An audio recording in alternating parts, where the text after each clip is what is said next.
CMR shopping mall ప్రపంచ స్థాయి shopping అనుభూతి ఇప్పుడు మన పార్వతీపురంలో డిసెంబర్ 5న గొప్ప ప్రారంభం. Hyderabad regional ring road final గా ఎగ్జిస్టెన్స్ లోకి వచ్చింది. రీజనల్ రింగ్ రోడ్డుకి సంబంధించి ఉత్తర భాగం టెండర్లని జాతీయ హైవే అథారిటీ రిలీజ్ చేసింది. మొత్తం ఈ టెండర్స్ని 6 ప్యాకేజీలుగా రిలీజ్ చేసింది. ఇక్కడ సంగారెడ్డి నుంచి మొదలుకొని, అంటే హైదరాబాద్ వెస్ట్ సైడ్ కనిపించేటువంటి సంగారెడ్డి మొదలుకొని ఈస్ట్ సైడ్కి వచ్చేసరికి చౌటుప్పల్ వరకు ఈ రోడ్డు నిర్మాణం జరగబోతుంది. ఒకసారి దాని మ్యాప్ మనం చూద్దాం. ఇది నార్థర్న్ పోర్షన్, సదరన్ పోర్షన్ ఇలా రెండుగా విడగొట్టి చూస్తే కనుక మేజర్ పార్ట్ అంతా కూడా సంగారెడ్డి నుంచి మొదలై సంగారెడ్డి, నర్సపూరు, వర్గల్, అంటే గజ్వేలు, యాదగిరిగుట్ట, భువనగిరి, ఇటువైపు వచ్చేసరికి చౌటుప్పల్. ఇది మొత్తం కూడా నార్త్ పార్ట్ అవుతుంది. ఈ నార్త్ పార్ట్లో 98% ల్యాండ్ ఎక్విజిషన్ ప్రక్రియ మొత్తం కూడా పూర్తి అయిపోయింది. ఫస్ట్ ఇది 4 లేన్ రహదారి అనుకున్నారు.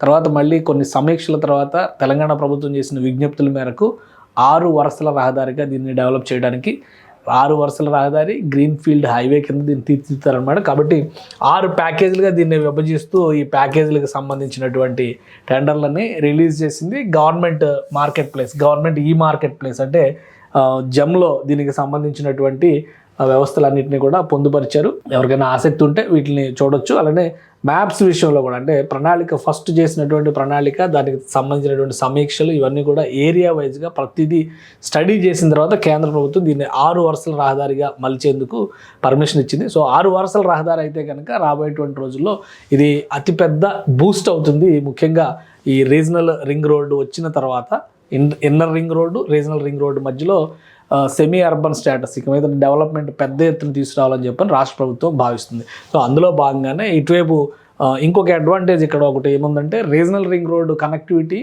Inner ring road, regional ring road connectivity కోసం గతంలో కొన్ని ఈ హైవే 163లో కొన్ని ప్రపోజల్స్ వచ్చినాయి. ముఖ్యంగా బీబీ నగర్ ఎయిమ్స్కి సంబంధించి ఒక భారీ ఫ్లైఓవర్ నిర్మాణం చేయాలని చెప్పని ప్రతిపాదనని, దానికి సంబంధించినటువంటి టెండర్స్ని కూడా కేంద్ర ప్రభుత్వం రిలీజ్ చేసింది. అంటే ఎన్హెచ్ఏఐకి సంబంధించినటువంటి వెబ్సైట్స్లో దీనికి సంబంధించినటువంటి డీటెయిల్స్ కూడా పెట్టారు. ఇవన్నీ కూడా క్లస్టర్స్ వారీగా ఇచ్చినటువంటి టెండర్స్ అనమాట. వీటిని ఒకసారి చూస్తే అర్థమవుతుంది. తెలంగాణ డివిజన్ పార్ట్ 1, పార్ట్ 2 అని చెప్పని మొత్తం ఇవన్నీ కూడా రిలీజ్ చేశారు. ల్యాండ్ ఎక్విజిషన్కి సంబంధించినటువంటి ఇవి మొత్తం మన రీజనల్ రింగ్ రోడ్డు సంబంధించి, ఎందుకంటే జమ్లో చాలా ఉంటాయి, ఇవన్నీ ఒక్కొక్కటిగా చూస్తూనే చాలా కష్టం. ఇది శాంపిల్గా ఒకటి డౌన్లోడ్ చేసి చూస్తే కనుక 34 కిలోమీటర్ల స్ట్రెచ్ని ఒక ప్యాకేజ్ కింద రిలీజ్ చేశారు. అలానే కాస్ట్ 34 కిలోమీటర్స్, కాస్ట్ వచ్చి 1928 కోట్లు ప్లస్ ఎస్టిమేటెడ్ బిడ్ ప్రాజెక్టు 2183 కోట్ల రూపాయల కింద దీన్ని పెట్టారనమాట. ఇది సంగారెడ్డి జిల్లా రెడ్డిపల్లి విలేజ్ నుంచి మెదక్ జిల్లాలో వచ్చేటువంటి విలేజ్ వరకు దీన్ని డిజైన్ చేశారనమాట. సో ఈ ఏరియా మొత్తం కూడా, అంటే సంగారెడ్డి జిల్లాలో వచ్చేది గిర్మాపూర్ విలేజ్, అక్కడ నుంచి రెడ్డిపల్లి విలేజ్ మెదక్ జిల్లా, ఈ ప్లేస్ వరకు 34 కిలోమీటర్ల స్ట్రెచ్. దాదాపు ఈ 6 ప్యాకేజీలు అన్నీ కూడా 30 నుంచి 40 కిలోమీటర్ల మధ్య స్ట్రెచ్లుగానే ఉన్నాయి. అంటే లొకేషన్ వైజ్గా మనం చూస్తే కూడా క్లియర్గా అర్థమవుతుంది. ఇవన్నీ 1 by 1 లొకేషన్స్ వైజ్గా చూస్తే కూడా ఈ పిక్చర్ క్లియర్గా అర్థమవుతుంది.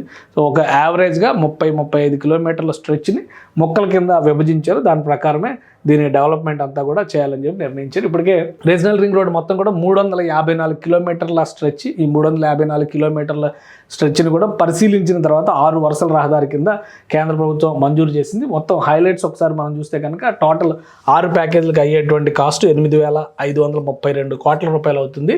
జనవరి 16న ఈ టెండర్స్ ఫైనలైజేషన్ అవుతుంది. అప్పుడు ఎవరైతే బిడ్స్ దక్కించుకుంటారో వాళ్ళు పనులు ప్రారంభించడానికి అవకాశం ఏర్పడుతుంది. ఎందుకంటే ఒక 98% అంటే 2% మాత్రమే ల్యాండ్ పెండింగ్ ఉందనేది గతంలో చేసినటువంటి 4 లేన్ రహదారి కంటే కూడా ఇది చాలా బెస్ట్గా ఉంది.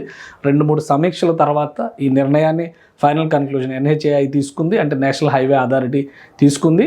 ఆ నిర్ణయం తర్వాతే టెండర్స్ ఫ్లోట్ చేశారు. మొత్తం మీద ల్యాండ్ ఎక్విజిషన్కి సంబంధించి కూడా 6,000 కోట్ల రూపాయలు ఖర్చు అవుతుంది. అందులో 50-50 కింద కేంద్ర రాష్ట్ర ప్రభుత్వాలు భరించడానికి సిద్ధమవుతున్నాయి. సో ఈ రాష్ట్ర ప్రభుత్వం కూడా దీనికి సంబంధించి నిధుల్ని అందుబాటులో ఉంచాలని చెప్పని డిసైడ్ చేసింది. ఎందుకంటే రీజనల్ రింగ్ రోడ్డు పనులు మొదలైతే వీలైనంత వేగంగా అర్బన్ క్లస్టర్స్ హైదరాబాద్ చుట్టుపక్కల డెవలప్ చేయడానికి మార్గం ఏర్పడుతుందని చెప్పని తెలంగాణ ప్రభుత్వం భావిస్తుంది. అందులో భాగంగా ఫస్ట్ స్టెప్ నార్దర్న్ కారిడార్కి సంబంధించి 6 ప్యాకేజీల టెండర్స్ ఫ్లోట్ అయినాయి. ఇక సదరన్ కారిడార్ చాలా ఇంపార్టెంట్ అవుతుంది, ఎందుకంటే ఫ్యూచర్ సిటీతో లింక్ అయి ఉన్నటువంటి ఏరియాస్ అన్ని ఇందులో వస్తున్నాయి కాబట్టి రాష్ట్ర ప్రభుత్వం దాన్ని మరింత ప్రతిష్టాత్మకంగా తీసుకుంటుంది. ఇప్పటికే కోమటిరెడ్డి వెంకటరెడ్డి రాష్ట్ర మంత్రి దీనిపైన అనేక ప్రతిపాదనలు చేశారు, చర్చలు జరిపారు. తర్వాత హైవేస్ డెవలప్మెంట్ విషయంలో కూడా, అంటే NH 65 డెవలప్మెంట్ విషయంలో కూడా కొన్ని కేంద్ర ప్రభుత్వాన్ని ఒప్పించి మరి ప్రత్యేక నిధులు తీసుకొచ్చే ప్రయత్నం తెలంగాణ ప్రభుత్వం చేసింది. సో ఈ regional ring road northern part పనులు మొదలవడానికి 2026 జనవరి ఎండింగ్, ఒకసారి అలాట్మెంట్స్ జరిగిన తర్వాత జనవరి ఎండింగ్ కల్లా ఈ పనులు ప్రారంభం అవడానికి అవకాశం ఉంది. సుమన్ టీవీలో మీ పర్సనల్ అండ్ బిజినెస్ ప్రమోషన్స్ కోసం కింది నెంబర్కి కాంటాక్ట్ చేయండి.